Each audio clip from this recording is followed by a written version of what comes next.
Hello everyone, welcome to our channel believe e learning.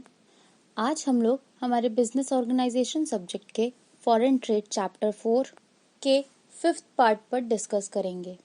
आज का हमारा टॉपिक है methods of creating demand in foreign countries. आज हम लोग ये जानेंगे कि फॉरेन कंट्रीज में हम अपने गुड्स की डिमांड कैसे इंक्रीज करते हैं या हम अपने गुड्स को कैसे एडवर्टाइज करते हैं। जैसे कि हमारी होम कंट्रीज को तो पता ही है हमारे गुड्स के बारे में और बाकी बाहर कंट्रीज को भी हमारे गुड्स की नॉलेज हो। इसके कुछ तरीके हैं। फर्स्ट है एडवर्टीजमेंट। ये बहुत ही कॉमन है एडवर्टीजमेंट। हम ये एडवर्टीजमेंट किसके थ्रू कर सकते हैं? टीवी के थ्रू, रेडियो के through, posters, boards, personal gifts, इन सब के थ्रू हम पूरे फॉरेन कंट्रीज में भी हम कर सकते हैं, अपने होम कंट्रीज में भी अपने गुड्स की डिमांड इंक्रीज करा सकते हैं या क्रिएट कर सकते हैं। इसके थ्रू हम ज्यादा से ज्यादा लोगों के पास अपने प्रोडक्ट्स की इंफॉर्मेशन प्रोवाइड करा सकते हैं, जिससे कि उनको हमारे प्रोडक्ट्स, हमारे इंस्टीट्यूट के बारे में पता चल सके। नेक्स्ट है हमारा फॉरेन टूर्स। फॉरेन टूर्स के थ्रू भी हमारे गुड्स के बारे में लोगों को पता चलता है। फॉरेन टूर्स जब हमारे कंट्री में आएंगे, जब विजिट करेंगे, तो वो हमारी कंट्री को पूरा अच्छे से जानने की कोशिश करेंगे, ठीक, और वो गुड्स को जरूर परचेज करेंगे। क्यों? ये जानने के लिए कि यहाँ पे किस टाइप के प्रोडक्ट्स अवेलेबल हैं। जो हम अपनी कंट्री में मिलता है हमें जिस टाइप का प्रोडक्ट, वो यहाँ पे अवेलेबल है कि नहीं, या उससे अच्छे प्रोडक्ट्स यहाँ पे मिल जाएंगे हमें, तो वो ये भी देखते हैं। इनमें से शायद कुछ हमारे बिजनेसमैन भी हो जो फॉरेन टूर्स के थ्रू आए हों यहाँ पे कंट्री पे विजिट करने, और जब जिसको हमारा प्रोडक्ट अच्छा लग जाएगा, हमारा गुड्स अच्छा लग जाएगा, तो वो जब फॉरेन कंट्री जाएगा तो वहां पे भी अपने लोगों को बताएगा। इससे भी हमारे गुड्स की डिमांड इंक्रीज होती है। इन सब से हम अपने गुड्स की डिमांड को क्रिएट करते हैं फॉरेन कंट्रीज में। नेक्स्ट है हमारा इंक्वायरीज। हमें अगर किसी कंपनी की इंक्वायरी चाहिए, किसी कंपनी की डिटेल चाहिए, तो हम उस कंपनी की डिटेल कहाँ से ले सकते हैं? ट्रेड डायरेक्टरीज से ले सकते हैं, या कोई बिजनेस इंफॉर्मेशन ब्यूरोज हो, एक्सपोर्ट प्रमोशन काउंसिल है, वहां से हम ले सकते हैं, या हमारा खुद का कोई पर्सनल कॉन्टैक्ट हो किसी फॉरेन कंट्री के कंपनी से। नेक्स्ट आता है हमारा ट्रैवल एजेंट्स।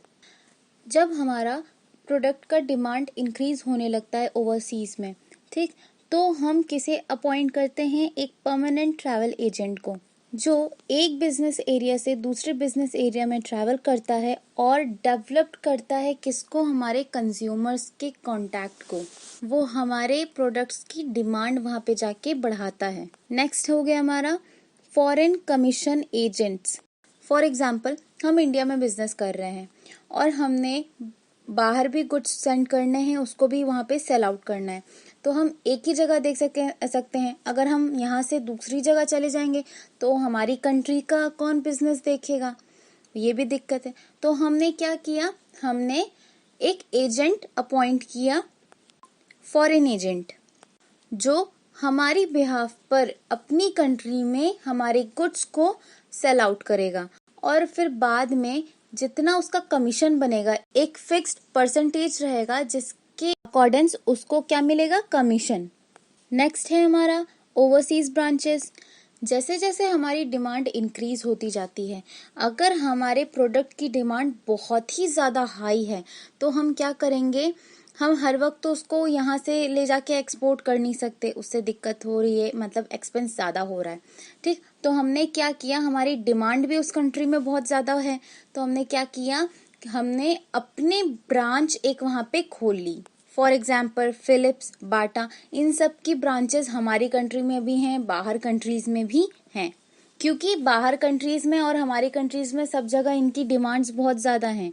तो इन्होंने जहां जहां पे इनकी डिमांड से जिस कंट्री में, वहां पर उन्होंने अपनी ब्रांच खोल ली। अब बार बार उनको ना तो एक्सपोर्ट करना पड़ता है ना इंपोर्ट करना पड़ता है, वो वहीं से प्रोडक्ट को बनाते हैं और वहीं पे सेल आउट कर देते हैं। नेक्स्ट हो गया हमारा रेडियो एंड टेलीविजन। ये हमारा बहुत ही popular means of enhancing sale है, जिसके थ्रू हम अपनी कंट्री से दूसरी कंट्रीज में अपने गुड्स के बारे में सबको बता सकते हैं। अपने गुड्स के बारे में बता सकते हैं।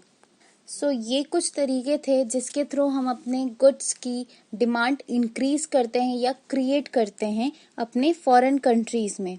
आई विश आपको ये चैप्टर समझ में आ रहा है और ये टॉपिक भी अच्छे से समझ में आया हो। अगर आपको कोई डाउट्स लग रहे हैं तो आप कमेंट बॉक्स में मेंशन करके पूछ सकते हैं।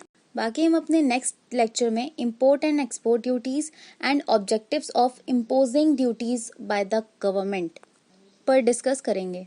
Okay, thank you, have a good day.